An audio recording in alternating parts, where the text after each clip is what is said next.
ಭೂಗೋಳದ ದೃಷ್ಟಿಕೋನದಿಂದ ವಿಶ್ವದ ಅತ್ಯಂತ ಶ್ರೇಷ್ಠ ದೇಶ ಎಂದರೆ ಅದು ಒಂದೇ ಉತ್ತರ, ಅದು ಭಾರತ. ಯಾಕೆಂದ ಕಾರಣ, ಭಾರತ ಕೇವಲ ಒಂದು ದೇಶವಲ್ಲ, ಕೋಟ್ಯಾಂತರ ವರ್ಷಗಳ ಭೂಗರ್ಭದ ಕ್ರಾಂತಿ ಮತ್ತು ಪ್ರಕೃತಿಯ ಅದ್ಭುತಗಳ ಸಾಕ್ಷಿಯಾಗಿರುವ ಒಂದು ಮಹಾನ್ ಭೂಭಾಗ. ಇದು 9,000 ಕಿಲೋಮೀಟರ್ ಅಷ್ಟು ದೀರ್ಘವಾದ ಒಂಟಿ ಪ್ರಯಾಣ ಕೈಗೊಂಡ ಭೂಮಿ. ಇದು ಒಂದು ತನ್ನದರೊಳಗೆ 20 ಕೋಟಿ ವರ್ಷಗಳ ಇತಿಹಾಸವನ್ನು ಸಂಭ್ರಮಿಸಿದ ಇತಿಹಾಸ ಭೂಭಾಗ. ಹಿಮಾಲಯದ ಎತ್ತರ, ಗಂಗೆಯ ಪವಿತ್ರ ದಖನ್ ಪ್ರಸ್ಥಭೂಮಿ, ಪಶ್ಚಿಮ ಮತ್ತು ಪೂರ್ವ ಘಟ್ಟಗಳ ಗೋಡೆಗಳು, ಮತ್ತು ಇವೆಲ್ಲವೂ ಕಾರಣವಿಲ್ಲದೆ ರೂಪುಗೊಂಡಿಲ್ಲ. ಪ್ರತಿಯೊಂದು ಪರ್ವತವೊಂದು ನದಿ, ಪ್ರತಿಯೊಂದು ಭೂಭಾಗವನ್ನು ಗಮನವಿಟ್ಟು ನೋಡಿದರೆ ಅವುಗಳು ನಮ್ಮ ಭೂಮಿಯ ಸಂಘರ್ಷದ ಕಥೆಯನ್ನು ಹೇಳುತ್ತದೆ. ಈ ವಿಷಯ ನಿಮಗೆ ಗೊತ್ತಾ? ಭಾರತ ಒಂದು ಕಾಲದಲ್ಲಿ ಬೇರೆ ಕಡೆ ಇತ್ತು. ಗೋಂಡ್ವಾನ ಭೂಖಂಡದಿಂದ ಕಿತ್ತುಕೊಂಡು ಬಂದ ಒಂದು ಭೂಭಾಗವಾಗಿತ್ತು. ಸಮುದ್ರದ ಮೇಲೆ ಸಾವಿರಾರು ಕಿಲೋಮೀಟರ್ ವರೆಗೆ ತೇಲುತ್ತಾ ಸಾಗಿತ್ತು. ಒಂದು ದಿನ ಏನೋ ಡಿಕ್ಕಿಯಾಯಿತು.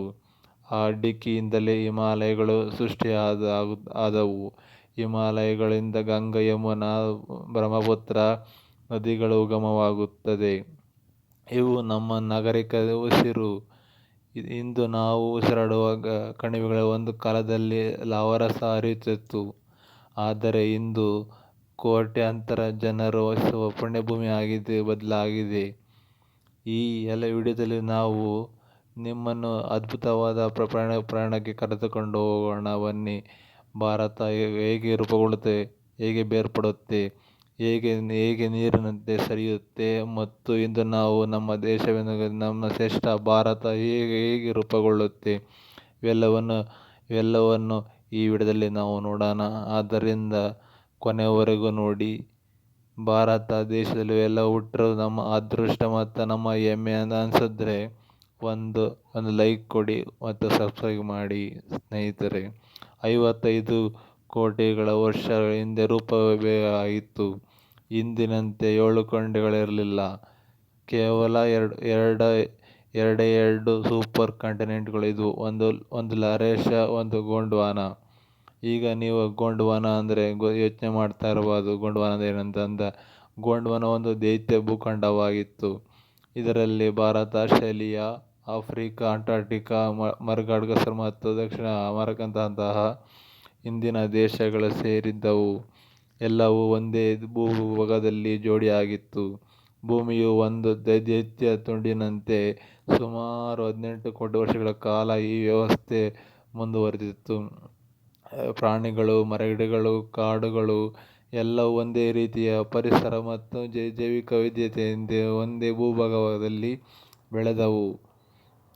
ಇಲ್ಲಿ ಒಂದು ಆಸಕ್ತಿಯ ಸಂಗತಿ ಏನೆಂದರೆ, ಈ ದೈತ್ಯ ಭೂಖಂಡಕ್ಕೆ ಗೋಂಡ್ವಾನ ಎಂಬ ಹೆಸರು ಹೇಗೆ ಬಂತು ಗೊತ್ತಾ?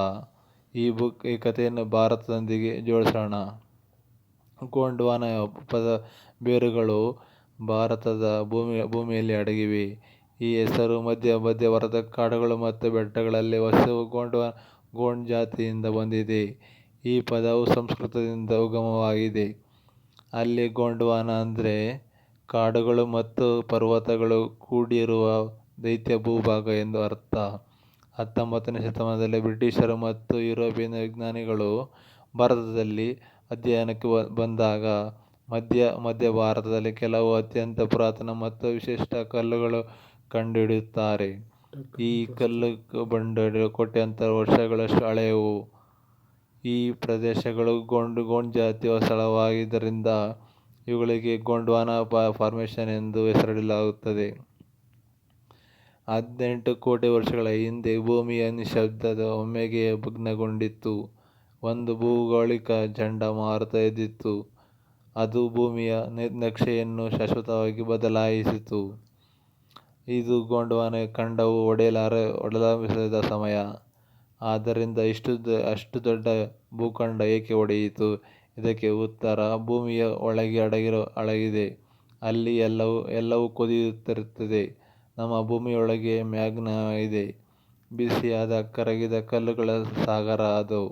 ಈ ಮ್ಯಾಗ್ನಾ ಭೂಮಿಯ ಮೇಲೆ ತಲುಪಿದಾಗ ಅದನ್ನು ಲಾವಾ ಎಂದು ಕರೆಯುತ್ತಾರೆ. ಒಂದು ಸಿದ್ಧಾಂತ ಪ್ರಕಾರ ಕಡಿಮೆ ಸಾಂದ್ರತೆಯ ವಸ್ತುಗಳು ಮೇಲಕ್ಕೆ ಚಲಿಸುತ್ತವೆ. ಆದರೆ ಈ ಮ್ಯಾಗ್ನಾ ಕೆಳಗೆ ಒತ್ತಡವು ಉಂಟುಮಾಡುತ್ತದೆ. ಈ ಒತ್ತಡವು ಮಿತಿಮೀರಿದಾಗ ಗೋಂಡ್ವಾನದೊಳಗೆ ಬಿರುಕುಗಳು ಉಂಟಾಗುತ್ತವೆ. ಆ ಬಿರುಕುಗಳು ತುಂಬ ಆಳವಾಗಿ ಬದಲಾಗುತ್ತದೆ ಮತ್ತು ಈ ಭೂಭಾಗವು ತುಂಡಾಗಿ ಒಡೆಯುತ್ತದೆ. ಈ ರೀತಿ ಗೋಂಡ್ವಾನವು 3 ದೊಡ್ಡ ಭಾಗಗಳಾಗಿ ಒಡೆಯುತ್ತವೆ. ಅದರಲ್ಲಿ ಒಂದು ದಕ್ಷಿಣ ಅಮೆರಿಕ ಆಗುತ್ತೆ, ಎರಡನೇ ಭಾಗ ಆಫ್ರಿಕಾವಾಗುತ್ತೆ ಮತ್ತು ಮೂರನೇ ಭಾಗದಲ್ಲಿ ಭಾರತ ಮತ್ತು ಮಡಗಾಸ್ಕರ್, ಆಸ್ಟ್ರೇಲಿಯಾ ಮತ್ತು ಅಂಟಾರ್ಟಿಕಾ ಸೇರಿದ್ದವು. ಆಗ ಈ ಭೂಭಾಗಗಳೆಲ್ಲವೂ ತಮ್ಮದೇ ಆದ ಪ್ರಯಾಣವನ್ನು ಆರಂಭಿಸಿದವು. ಸಮುದ್ರಗಳು ರೂಪುಗೊಂಡವು, ಹೊಸ ಭೂಭಾಗಗಳು ಉಗಮವಾದವು. ಭಾರತ, ಮಡಗಾಸ್ಕರ್, ಆಸ್ಟ್ರೇಲಿಯಾ ಮತ್ತು ಅಂಟಾರ್ಟಿಕಾ ಈ 4 ಒಂದೇ ಸಾಮಾನ್ಯ ಭೂಖಂಡ ಉತ್ತರ ದಿಕ್ಕಿನಲ್ಲಿ ತೇಲುತ್ತಾ ಸಾಗಿದವು.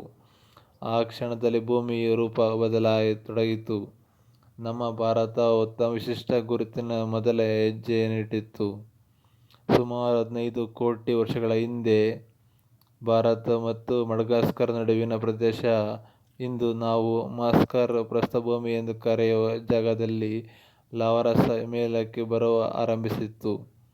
ಈ ಲಾವಾರಸ ಸ್ಫೋಟವು ಎಷ್ಟು ದೊಡ್ಡ ಬದಲಾವಣೆಯನ್ನು ತಂದಿದೆ ಅಂದರೆ, ಮೊದಲನೇದಾಗಿ ಮಡಗಾಸ್ಕರ್ ಬೇರೆಯಾಗುತ್ತೆ. ಎರಡನೇದಾಗಿ ಭಾರತ ಒಂದು ಅಮೂಲ್ಯವಾದ ಹೊರವಾದ ಪಶ್ಚಿಮ ಘಟ್ಟಗಳು ರೂಪುಗೊಳ್ಳುತ್ತವೆ. ಭೂಮಿಯ ಒಳಗಡೆ ಲಾವಾರಸ ಬಂದಾಗ ಅದು ನೀರಿನಲ್ಲಿ ಹೆಪ್ಪುಗಟ್ಟಿ ಪದರವಾಗಿ ಗಟ್ಟಿಯಾಗುತ್ತಾ ಪಶ್ಚಿಮ ಘಟ್ಟಗಳನ್ನು ರೂಪಿಸುತ್ತದೆ. ಈ ಸುಂದರವಾದ ಹಸಿರಿಂದ ಕೂಡಿರುವ ಬೆಟ್ಟಗಳ ಜನನವು ಈ ಲಾವಾರಸದಿಂದ ಆಯಿತು. ಆದ್ದರಿಂದ ಈ ಕಥೆ ಇಲ್ಲಿಗೆ ಮುಗಿಯುವುದಿಲ್ಲ. ಈ ಪಶ್ಚಿಮ ಘಟ್ಟಗಳು ಭಾರತದ ಮಳೆಯ ವಿಧಾನ ರೂಪಿಸಿದವು. ಜೂನ್ ಜುಲೈ ತಿಂಗಳಲ್ಲಿ ಅರಬ್ಬಿ ಸಮುದ್ರದಿಂದ ತೇವದಿಂದ ತುಂಬಿದ ಗಾಳಿಗಳು, ನಾವು ಮುಂಗಾರು ಮಳೆ ಎಂದು ಋತುಗಳು ಬಂದಾಗ ಈ ಘಟ್ಟಗಳು ಗೋಡೆಯಂತೆ ನಿಂತು ಬಿಡುತ್ತವೆ. ಗಾಳಿಗಳು ಬೆಟ್ಟಕ್ಕೆ ನೀರು ಮೇಲಕ್ಕೆ ಏರುತ್ತವೆ, ತಂಪಾಗುತ್ತದೆ ಮತ್ತು ದಟ್ಟವಾದ ಮೋಡಗಳಾಗಿ ಮಾರ್ಪಟ್ಟು ನಂತರ ಧಾರಾಕಾರ ಮಳೆ ಆಗಿ ಸುರಿಯುತ್ತದೆ. ಈ ಮಳೆಗಳು ದಕ್ಷಿಣ ಭಾರತವನ್ನು ಹಸಿರಿನಿಂದ ತುಂಬಿಸುತ್ತದೆ. ಗೋವಾ, ಕೇರಳ, ಕರ್ನಾಟಕ ಶ್ರೀಮಂತ ಬೆಳೆಗಳು, ಒಳ್ಳೆಯ ಹವಾಮಾನ ಇವೆಲ್ಲವೂ ಈ ಭೌಗೋಳಿಕ ಅದ್ಭುತದಿಂದ ಸಾಧ್ಯವಾಯಿತು. ಇದಲ್ಲದೆ ಪಶ್ಚಿಮ ಘಟ್ಟಗಳು ರೂಪುಗೊಂಡಾಗ ಭಾರತ ಪಶ್ಚಿಮ ಭಾಗ ಎತ್ತರವಾಯಿತು ಮತ್ತು ಪೂರ್ವ ಭಾಗ ಕೆಳಗಿಳಿಯಿತು. ಈ ಬದಲಾವಣೆಯ ಪರಿಣಾಮ ಇಂದಿಗೂ ಕಾಣಿಸುತ್ತೆ. ದಕ್ಷಿಣ ಭಾರತದ ಎಲ್ಲ ನದಿಗಳು ಪಶ್ಚಿಮದಿಂದ ಪೂರ್ವಕ್ಕೆ ಹರಿದು ಬಂಗಾಳ ಕೊಲ್ಲಿಯಲ್ಲಿ ಸೇರುತ್ತೆ. ಆ ಸಮಯದಲ್ಲಿ ಭಾರತ ಮತ್ತು ಆಸ್ಟ್ರೇಲಿಯಾ ಒಂದೇ ಫಲಕದಲ್ಲಿ ಸೇರಿತ್ತು. ವಿಜ್ಞಾನಿಗಳು ಇಂಡೋ-ಆಸ್ಟ್ರೇಲಿಯನ್ ಫಲಕ ಎಂದು ಕರೆಯುತ್ತಾರೆ. ಸುಮಾರು 800 ಕೋಟಿ ವರ್ಷಗಳ ಹಿಂದೆ ಭೂಮಿಯ ಒಳಗಿನ ಶಕ್ತಿಶಾಲಿ ಟೆಕ್ಟಾನಿಕ್ ಪ್ಲೇಟುಗಳು ಮತ್ತೆ ಬದಲಾವಣೆ ಆರಂಭಿಸಿದವು.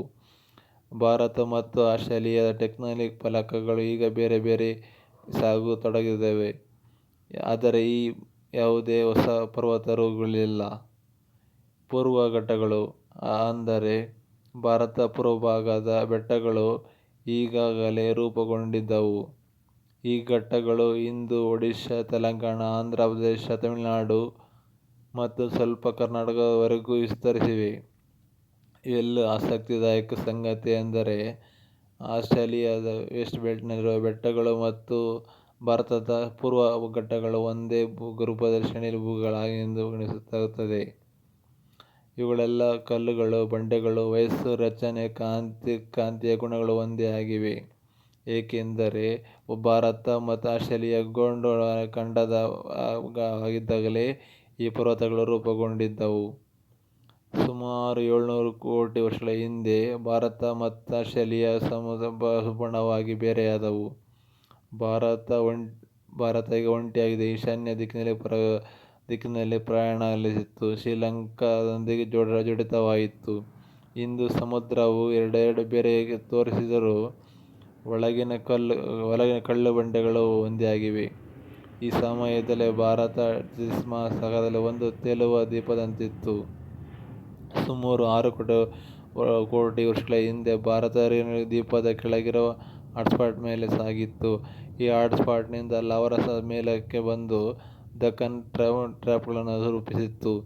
ಈ ಜ್ವಾಲಾಮುಖಿ ಕಲ್ಲು ಬಂಡೆಗಳು ದೈತ್ಯ ಪ್ರಸ್ಥಭೂಮಿಯು ಇಂದು ಮಹಾರಾಷ್ಟ್ರ, ಮಧ್ಯಪ್ರದೇಶ, ಗುಜರಾತ್, ಕರ್ನಾಟಕ ಮತ್ತು ಆಂಧ್ರಪ್ರದೇಶವರೆಗೂ ವಿಸ್ತರಿಸಿವೆ.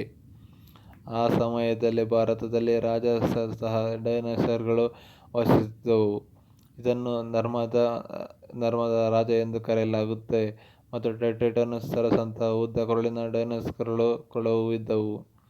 ಆದ್ದರಿಂದ 6,60,00,000 ವರ್ಷಗಳ ಹಿಂದೆ ಮೆಕ್ಸಿಕೋ ಒಂದು ದೊಡ್ಡ ಆಸ್ಟರಾಯ್ಡ್ ಬೀಳುತ್ತೆ. ಭಾರತ ಮತ್ತು ದಕ್ಕನ್ ಟ್ರ್ಯಾಪ್ಗಳಲ್ಲಿ ಜ್ವಾಲಾಮುಖಿ ಸ್ಫೋಟವಾಗುತ್ತದೆ. ಎರಡು ಘಟನೆಗಳು ಒಟ್ಟಿಗೆ ಸೇರಿ ಡೈನೋಸಾರ್ಗಳನ್ನು ಸಂಪೂರ್ಣವಾಗಿ ನಾಶ ಮಾಡುತ್ತೆ. ಈ ರೀತಿ ಭಾರತ ಮುಂದುವರೆದಂತೆ ಅದರ ವೇಗವೂ ಹೆಚ್ಚಾಗುತ್ತದೆ. ಈಗ ಅದು ವರ್ಷಕ್ಕೆ 15ರಿಂದ 20 ಸೆಂಟಿಮೀಟರ್ ವೇಗದಲ್ಲಿ ಮುಂದುವರಿಯುತ್ತೆ. ಇಂದು ಭೂಗರ್ಭದ ಮಾನದಂಡದಲ್ಲಿ ತುಂಬ ವೇಗವೆಂದು ಪರಿಗಣಿಸಲಾಗುತ್ತದೆ. ಸುಮಾರು 9,000 ಕಿಲೋಮೀಟರ್. ಈ ಪ್ರಯಾಣವನ್ನು ಪೂರೈಸಿದ ನಂತರ 5 ಕೋಟಿ ವರ್ಷಗಳ ಹಿಂದೆ ಭಾರತ ಏಷ್ಯನ್ ಫಲಕಕ್ಕೆ ಡಿಕ್ಕಿಯಾಗುತ್ತೆ. ಈ ಡಿಕ್ಕಿಯಿಂದ ಹಿಮಾಲಯ ಪರ್ವತಗಳು ರೂಪುಗೊಂಡವು. 2,400 ಕಿಲೋಮೀಟರ್ ವರೆಗೆ ವಿಸ್ತರಿಸಿದ ಈ ಪರ್ವತವು ಭಾರತದ ನೇಪಾಳ, ಚೀನಾ, ಭೂತಾನ್, ಪಾಕಿಸ್ತಾನ, ಅಫ್ಘಾನಿಸ್ತಾನವರೆಗೂ ವಿಸ್ತರಿಸಿದೆ. ಈ ಹಿಮಾಲಯದಿಂದಲೇ ಗಂಗಾ, ಯಮುನಾ, ಬ್ರಹ್ಮಪುತ್ರ, ಸಿಂಧೂ ನದಿಗಳು ಜನ್ಮ ತಾಳಿವೆ.